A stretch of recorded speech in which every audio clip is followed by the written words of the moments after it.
I want to speak about the discipline transfer effect, and I want to speak about it in the context of what lifting has done for my life.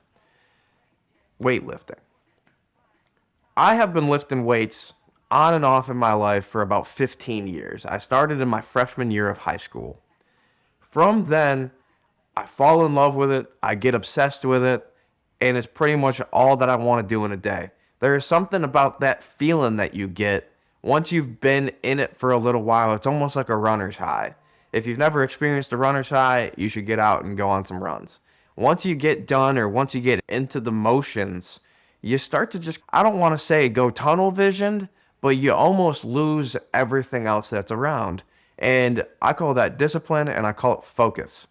And when you can put yourself into a mode of saying, regardless of how I feel today, regardless of how today works out, I'm hitting the weights. You can then start to transfer that. And this can go for anything. It can go for anything that you're obsessed with, a hobby that you enjoy, that you have discipline and that you can put yourself into doing at any time, regardless of how you feel. If you like music and playing the guitar and you love practicing, whether you feel crappy that day, you're probably going to want to pick up your guitar and play. If you love to lift weights, regardless of how you feel that day, you're probably still going to want to get to the gym, even if you called in sick to work. You can transfer that discipline to many other things.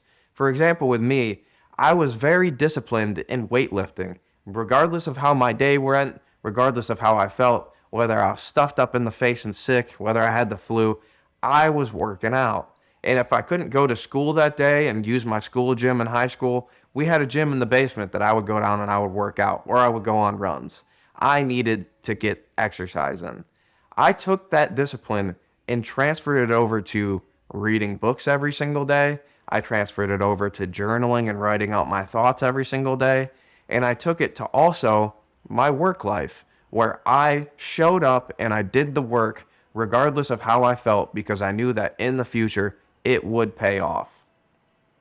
You need to find something in life that you love and that you can form discipline around. If you can take weightlifting per se, because that's my context, and you can force yourself to do it every day, 5 days a week, 6 days a week, maybe not 7, but if you can, 7 days a week, you will end up with results more towards what you are hoping for. And if you end up with the negative result and you still want to do it every single day, you're going to force yourself to get better. You're going to study it, you're going to learn about it, and you're going to implement something new to change the way that everything turns out. The discipline transfer effect is real and it can work in your life anytime that you want to use it. Just find something that you love, find something you can stay disciplined to, use it to your advantage, and then transfer it into everything else that you do in life. Take care, guys.